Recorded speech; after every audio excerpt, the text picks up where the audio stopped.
Hello दोस्तों, कैसे हैं आप सभी लोग? आज दोस्तों मैं एक मुद्दे पर बात करना चाहता हूं और वो मुद्दा बहुत महत्वपूर्ण है। यूपीएससी के एस्पायरेंट के पॉइंट ऑफ व्यू से भी और एक सामान्य नागरिक होने के नाते भी। हर दृष्टिकोण से ये मुद्दा बहुत ज़रूरी है और हम सबको समझना चाहिए, हम सबको जानना चाहिए कि ये आखिर है क्या और इसके जो इम्पैक्ट हैं वो हमारे ऊपर क्या पड़ने वाले हैं। बहुत इम्पोर्टेंट घटना है, बहुत इम्पोर्टेंट न्यूज़ है जिसे हमें समझना चाहिए। और वो दोस्तों न्यूज़ है ये कि विश्व प्रेस स्वतंत्रता पिछले 25 वर्षों में सबसे निचले स्तर पर आ चुकी है। यानी कि जो विश्व में प्रेस की आज़ादी है, फ्रीडम ऑफ प्रेस जिसे हम कहते हैं, वो पिछले 25 साल में विश्व में, केवल भारत में नहीं, पूरे विश्व में सबसे निचले स्तर पर है। यस, यानी कि हम बिल्कुल नीचे जा रहे हैं, प्रेस को हम बिल्कुल भी आज़ाद नहीं कर रहे हैं। कंटिन्यू उस पर हम लोग कहीं न कहीं हमारी सरकारें उन पर दबाव डाल रही हैं कि जो सही चीज़ें हैं वो जनता को ना दिखाई जाएँ, जनता को ना बताई जाएँ या हमारी पोल पट्टी ना खुले। यस, तो आज मैं इसी मुद्दे पर चर्चा करने जा रहा हूँ। अब कहोगे ऐसा क्यों? क्योंकि अभी हाल ही में फ्रीडम ऑफ प्रेस इंडेक्स जारी किया गया है रिसेंटली, जिसे एक बहुत महत्वपूर्ण संस्थान है वो जारी करता है। मैं सभी चीज़ों के बारे में चर्चा करूँगा कि उसमें ये बताया गया है उस फ्रीडम प्रेस ऑफ इंडेक्स में, जो इंडेक्स है हमारा, index of freedom of press का, उसमें विश्व में सभी देशों में कुल मिलाकर के सभी में ये माना गया है कि सबसे निचले स्तर पर प्रेस की आज़ादी आ चुकी है। यानी कि समझ लीजिए, ये सिंपल सा समझिएगा कि 180 देशों में भारत की जो रैंक है, जो पहले पिछले साल 151वें नंबर पर थी, वो 157वें नंबर पर आ गई। यानी कि और डिग्रेड हो गई और नीचे आ गई। यानी कि प्रेस पर और ज़्यादा समझ लीजिएगा कंट्रोल लगा दिया गया है या वही चीज़ चल रही है जो सरकार चाहती है। एक एग्ज़ाम्पल के तौर पर समझ सकते हो। तो आज के इस मुद्दे में मैं 3 चीज़ों पर चर्चा करूँगा। आखिर फ्रीडम ऑफ प्रेस क्या होती है, उसका इंडेक्स क्या होता है? और दूसरी चर्चा करूँगा कि इस समय पूरी दुनिया में ये जो फ्रीडम ऑफ प्रेस का जो कांसेप्ट है वो नीचे डाउन कैसे हुआ है, किन कारणों से हुआ है? और तीसरी चीज़ कि इसका हमारे ऊपर या हमारे लोकतंत्र के ऊपर, हमारी शासन व्यवस्था के ऊपर या हम सबके ऊपर इसका क्या प्रभाव पड़ सकता है? और ये सभी लोगों को जानना चाहिए। यस दोस्तों, और बहुत अच्छे तरीके से जानना चाहिए। तो चलिए इस पर हम लोग चर्चा करते हैं, एक-एक करके सभी मुद्दों पर चर्चा करते हैं। तो ये तो देखिए, मैं आपको बता देता हूँ, इसको थोड़ा समझने की कोशिश करिएगा कि पिछले 25 वर्षों में प्रेस की स्वतंत्रता सबसे निचले स्तर पर टिक, टिक, टिक, टिक करते हुए नीचे आ रही है। ठीक है ना? ये मत समझ लीजिएगा। और कैसे-कैसे है, उसके आंकड़े क्या हैं, कैसे-कैसे, इन सब के बारे में भी मैं चर्चा करूँगा। लेकिन पहले एक चीज़ समझने की कोशिश करना, वो ये है कि आखिर फ्रीडम ऑफ प्रेस होती क्या है? देखिए, यूपीएससी के पॉइंट ऑफ व्यू से इसको ध्यान से सुन लीजिएगा। मेंस में भी क्वेश्चन आ सकता है, प्रारंभिक परीक्षा में भी क्वेश्चन आ सकता है और निबंध में भी इससे रिलेटेड कई सारी चीज़ें आपके सामने आ सकती हैं, उस पर भी आप अपना विचार रख सकते हैं। और इंटरव्यू में भी, यानी कि यूपीएससी के एग्ज़ाम का कोई ऐसा पॉइंट नहीं है जहाँ पर इसके बारे में आपसे पूछा ना जाए या आप लिख ना पाएँ या इसका यूज़ ना कर सकें। यस दोस्तों। तो सबसे पहले बात करते हैं फ्रीडम ऑफ प्रेस। आप अच्छे तरीके से जानते हैं भारतीय संविधान के अनुच्छेद 19 में हमें अभिव्यक्ति की स्वतंत्रता की बात की गई है। तो मैं इस भारतीय संविधान को तो एक तरह से हटा रहा हूं क्योंकि उसी में फ्रीडम ऑफ प्रेस का कंसेप्ट भी है। ठीक है ना? लेकिन पहले हम बात समझते हैं कि फ्रीडम ऑफ प्रेस का मतलब क्या होता है। पत्रकार, मीडिया, जो भी है हमारा, जो साहित्य है, उसमें हम अपनी बात कहते हैं और लोगों तक खुल करके उसको पहुंचाते हैं। ठीक है ना? जनता को सच दिखाने की कोशिश करते हैं। ठीक है ना? कैसे? बिना किसी दबाव के, बिना किसी सेंसरशिप के, बिना किसी डर के लोगों तक दिखाते हैं। हम सरकार से सवाल पूछते हैं। सरकार के विभिन्न विभागों की जानकारी हम इकट्ठा करते हैं, लोगों तक पहुंचाने की कोशिश करते हैं। विभिन्न विभागों के और सरकारी व्यवस्था के या किसी की भी चीज के हम भ्रष्टाचार को उजागर करने की कोशिश करते हैं और जनता तक सभी और सब इंपॉर्टेंट, सभी महत्वपूर्ण चीजों को पहुंचाने की कोशिश करते हैं। यह बात ध्यान रखना। इसका मतलब है कि हम जब सरकार इस पर कोई दबाव नहीं डालेगी तो ये काम आसानी से पत्रकार, मीडिया, साहित्य ये सब कर सकते हैं।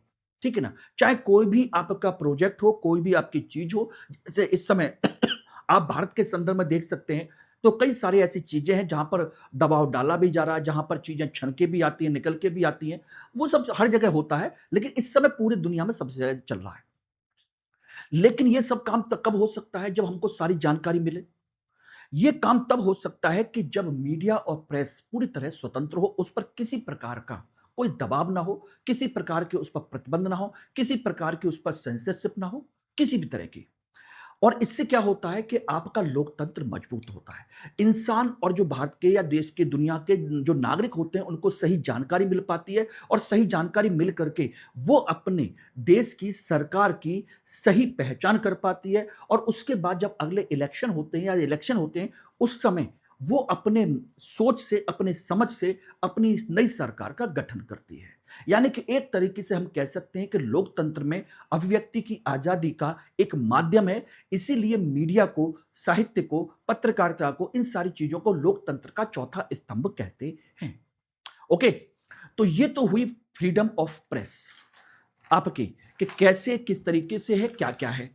अब बात आती है कि इसको दुनिया में मेज़र कैसे किया जाता है, किस तरीके से किया जाता है, ये सारी चीज़ें हम लोग चर्चा करेंगे। देखिए, इसके लिए मेज़र करने का जो कांसेप्ट है, मैं आपको दिखाना चाहता हूँ, थोड़ा-सा समझिएगा, हल्का-सा। यहीं पर मैं थोड़ा-सा बता देता हूँ, यहीं पर समझने की कोशिश करना। देखिए, जो फ्रीडम ऑफ प्रेस इंडेक्स है, ये रहा, और ये अभी रिसेंटली लॉन्च किया गया 2026 के लिए।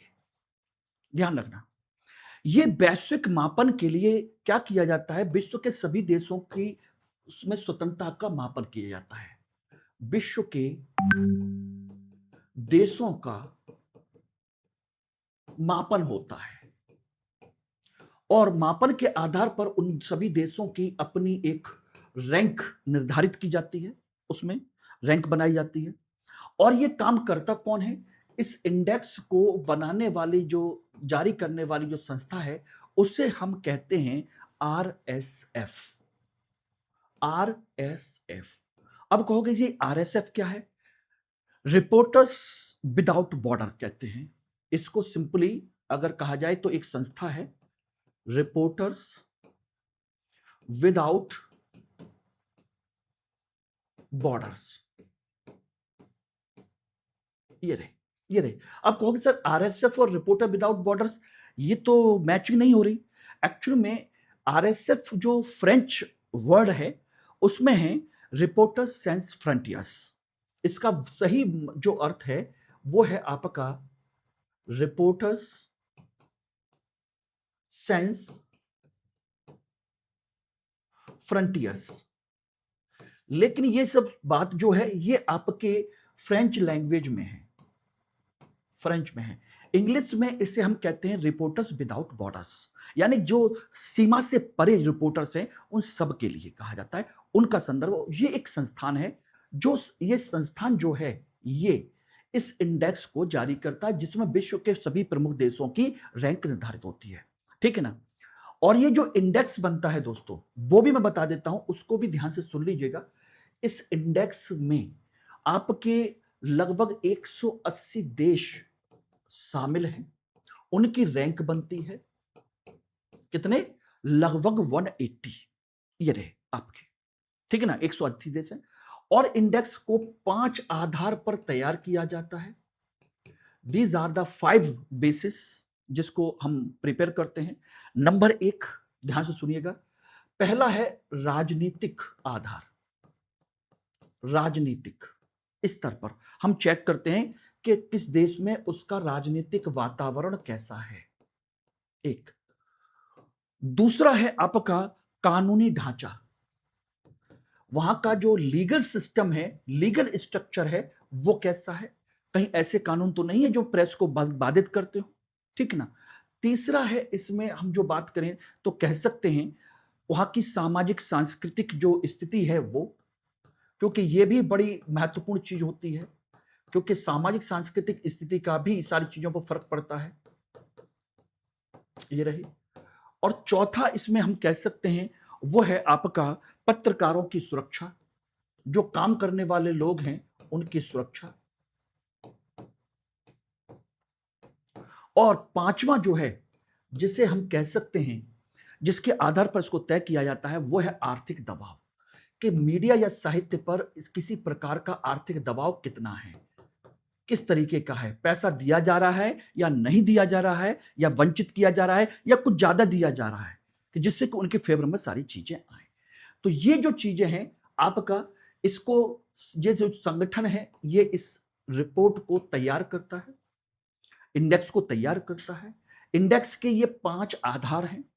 इंडेक्स में कुल 180 देश शामिल हैं, ठीक है ना।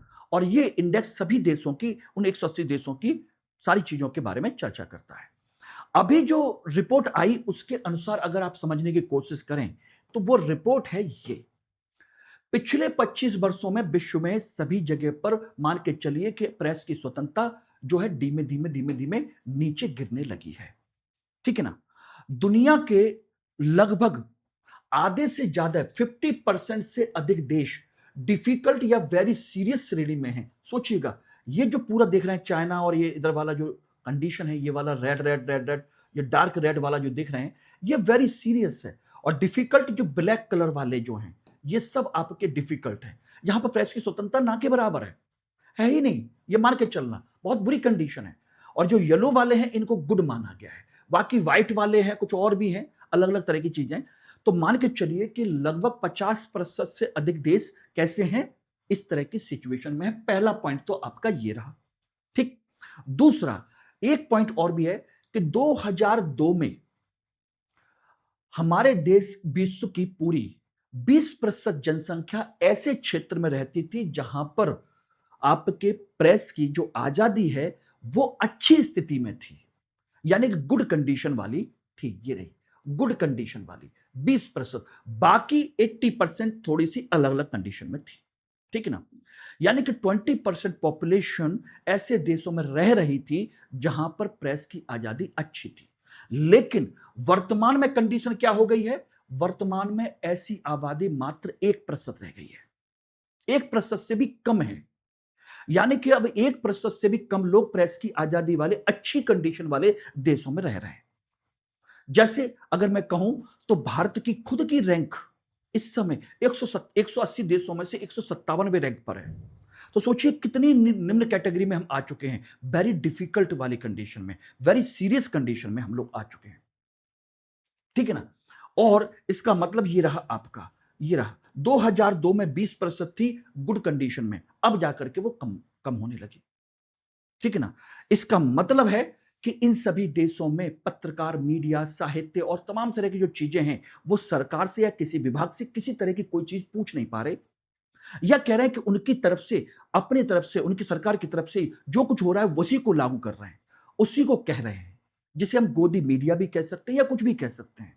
उसे खिलाफ जाने की हिम्मत नहीं पड़ पा रही, ये कुछ नहीं हो पा रहा है। अब इसके पीछे कारण क्या है, देखिए इसके पीछे कई सारे कारण हैं। देखिए, पहला राजनीतिक वातावरण, कानूनी ढांचा, पत्रकारों की सुरक्षा, सामाजिक सांस्कृतिक स्थिति, आर्थिक दबाव, ये सब मैंने आप लोगों को अभी बताया था कि इनके आधार पर हम चीजों को देखते हैं।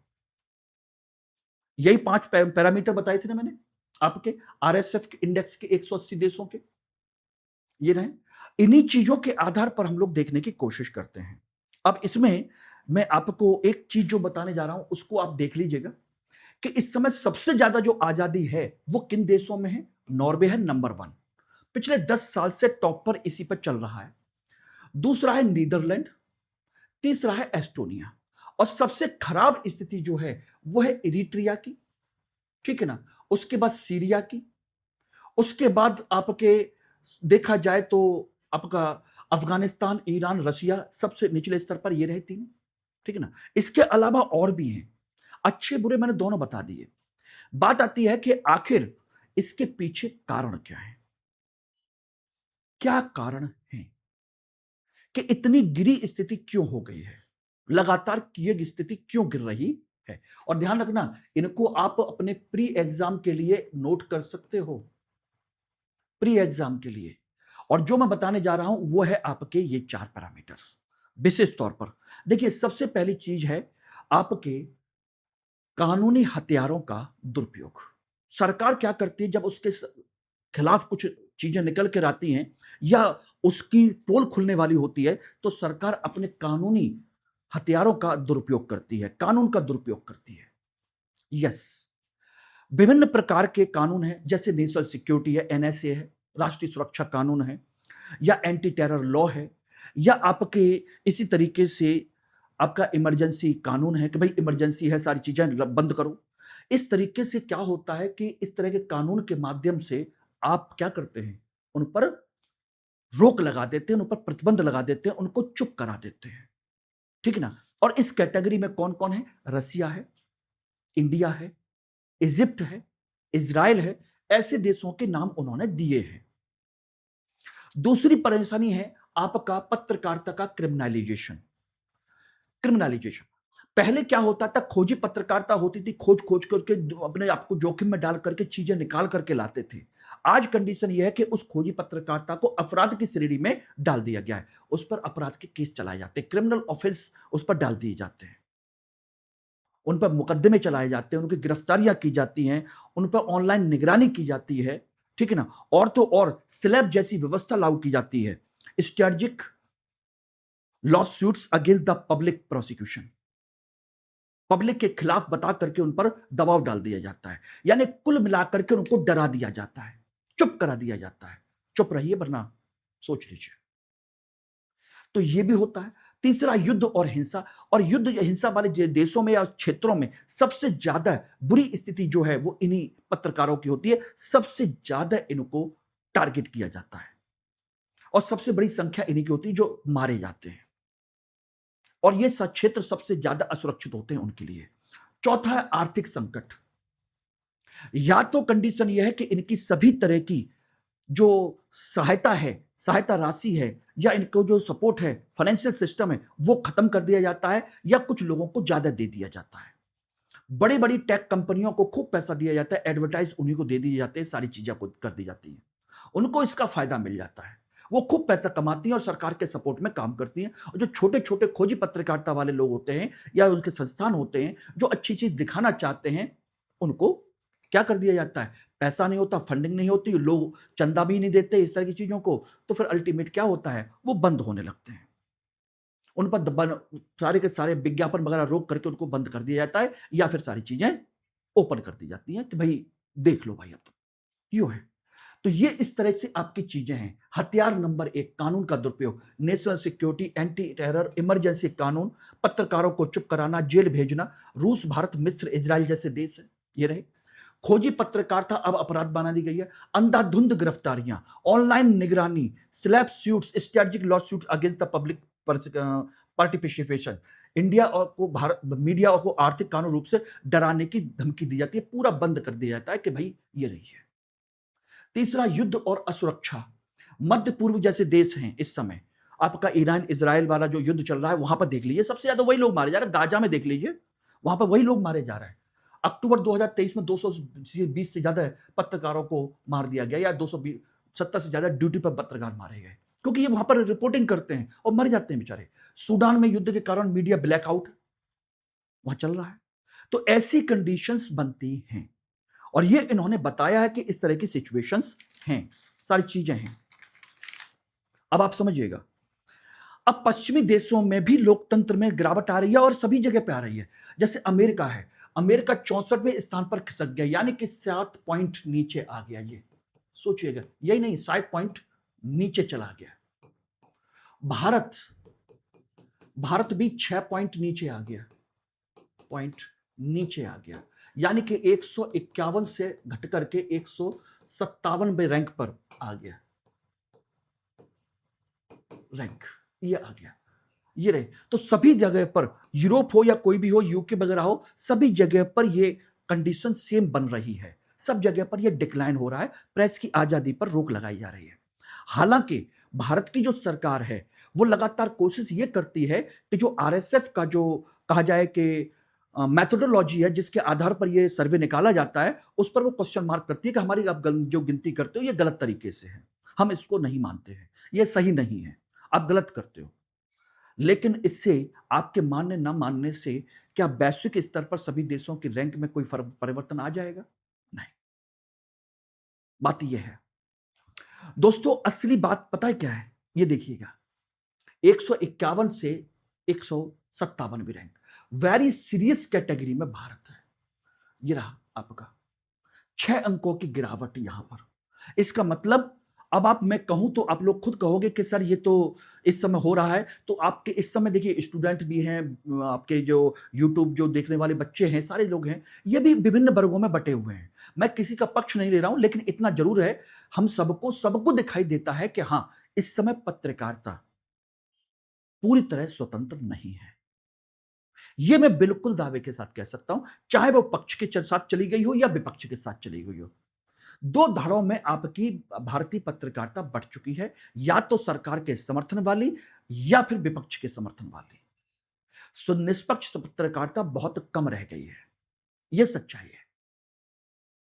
और निष्पक्ष पत्रकारिता नहीं है तो मतलब हम लोगों तक सही जानकारी नहीं पहुंच रही। यानी कि इसका मतलब है कि ये जो मुद्दा है दोस्तों, ये मुद्दा हमारे केवल पत्रकारों का नहीं है। बात समझना, ये मुद्दा केवल पत्रकारों का नहीं है, बल्कि हमारे लोकतंत्र, हमारी देश की पारदर्शिता, भ्रष्टाचार पर नियंत्रण, ठीक है ना, नागरिक अधिकार, जनता तक सही जानकारी पहुंचना बहुत जरूरी है। और यही सारी चीजें मिलकर के एक मजबूत लोकतंत्र को निर्मित करती हैं, मजबूत लोकतंत्र को। यदि मीडिया स्वतंत्र नहीं रहेगा, जैसा कि उस पर प्रतिबंध दबाव डाले जाते हैं, राजनीतिक दबाव डाला जाता है, इंटरनेट पर प्रतिबंध लगा दिया जाता है, राष्ट्रीय सुरक्षा कानून के भारत में खूब इस्तेमाल कर दिए जाते हैं, पत्रकारों के खिलाफ हिंसा होती है, मीडिया का स्वामित्व का केंद्रीकरण होता है, कॉर्पोरेट हाउस उनको खरीद लेते हैं और अपने तरीके से उसको चलाते हैं। जैसे अभी कुछ समय पहले आपका जो शाम को चैनल चलता है, जिसको हमारे अडानी साहब ने खरीद लिया था, बाकी नाम मैं नहीं लूंगा, बस आप समझ लीजिएगा। इस तरह से कॉर्पोरेट हाउस इनको चलाते हैं और वही तय करते हैं क्या चलना है, क्या नहीं चलना है। ऐसे में स्वतंत्र पत्रकारिता कहां हो सकती है?